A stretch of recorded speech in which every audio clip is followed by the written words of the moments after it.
জাতীয় নাগরিক পার্টি এনসিপির দায়িত্ব সমগ্র বাংলাদেশ যদি চুপ করে থাকে এনসিপিকে এটা নিয়ে কথা বলতে হবে, মাঠে থাকতে হবে, নারীদেরকে এটা নিয়ে সচেতনতা।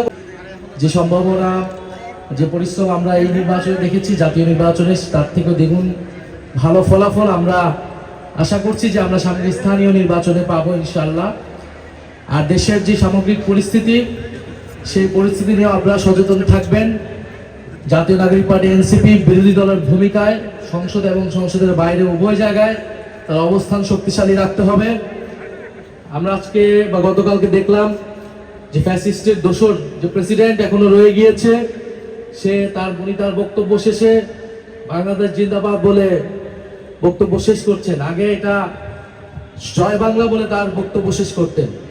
তো জয় বাংলা বাংলাদেশ জিন্দাবাদ হয়ে গিয়েছে। এখন বাংলাদেশ রাষ্ট্রটারও এখন এই পরিস্থিতি, যেখানে জয় বাংলা ছিল সেখানে জিন্দাবাদ লাগানো হয়েছে, কিন্তু দেশের আসলে কোনো পরিবর্তন হচ্ছে না। পরিবর্তনের পক্ষে কোনো ইতিবাচক মনোভাব আমরা সরকারের পক্ষে দেখছি না।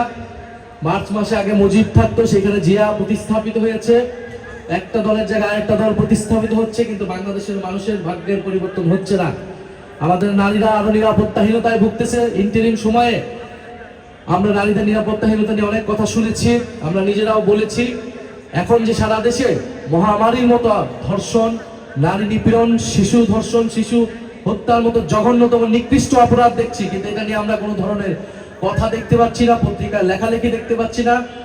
জাতীয় নাগরিক পার্টি এনসিপির দায়িত্ব সমগ্র বাংলাদেশ যদি চুপ করে থাকে এনসিপিকে এটা নিয়ে কথা বলতে হবে, মাঠে থাকতে হবে, নারীদেরকে এটা নিয়ে সচেতনতা করতে হবে এবং আমাদের নারীদের নিরাপত্তা নিশ্চিত করতে হবে।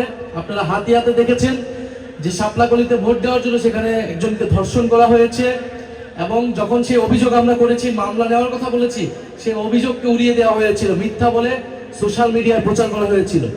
ফলে এই ধরনের ঘটনা ঘটতেছে। আমাদেরকে এই বিষয়গুলোকে প্রতিবাদ জানাতে হবে এবং সংস্কারের পক্ষে, বিচারের পক্ষে কথা বলতে হবে। আপনারা সেই বিষয়ে কথা বলবেন এবং পাশাপাশি স্থানীয় সরকার নির্বাচনের জন্য কাজ করবেন এবং সংগঠনকে শক্তিশালী করবেন। আমরা ঢাকা বিভাগে, ঢাকা মহানগরে এনসিপি শক্তিশালী সাংগঠনিক অবস্থান চাই। আজকের আমাদের সাইফুল্লাহ হায়দার ভাই রয়েছেন বিভাগীয় সম্পাদক, এছাড়া যারা নেতৃবৃন্দ রয়েছেন, প্রার্থীরা রয়েছেন, বিএনপি জামাতের যে সকল প্রার্থীরা নেতৃবৃন্দ উপস্থিত রয়েছেন, তাদেরকে আমরা আন্তরিকভাবে ধন্যবাদ জানাচ্ছি। আজকের এই ইফতার মাহফিলের জন্য আমাদের 1 বছর পূর্তি উপলক্ষে সারা দেশে ইফতার মাহফিলগুলো আমরা করছি, বিভাগীয় ইফতার মাহফিল। ইনশাআল্লাহ ঈদের পরে আমরা আরো গতিতে, দ্বিগুণ গতিতে আমাদের কার্যক্রম এগিয়ে যাব। শহীদ পরিবার আজকে এখানে অনেকেই এসেছেন। উত্তরায় আন্দোলনের অন্যতম হটস্পট ছিল।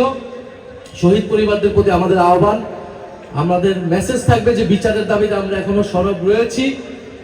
ট্রাইব্যুনালের চিফ প্রসিকিউটর পরিবর্তন করে দিয়ে আছে, কোনো ধরনের জবাবদিহিতা ছাড়াই। আপনারা জানেন আমরা বিচার নিয়ে জাতীয় নাগরিক পার্টির আলাদা একটি কমিটি করেছি, যেখানে দেশি বিদেশি বিশেষজ্ঞরা রয়েছেন, শহীদ পরিবারের প্রতিনিধি রয়েছেন।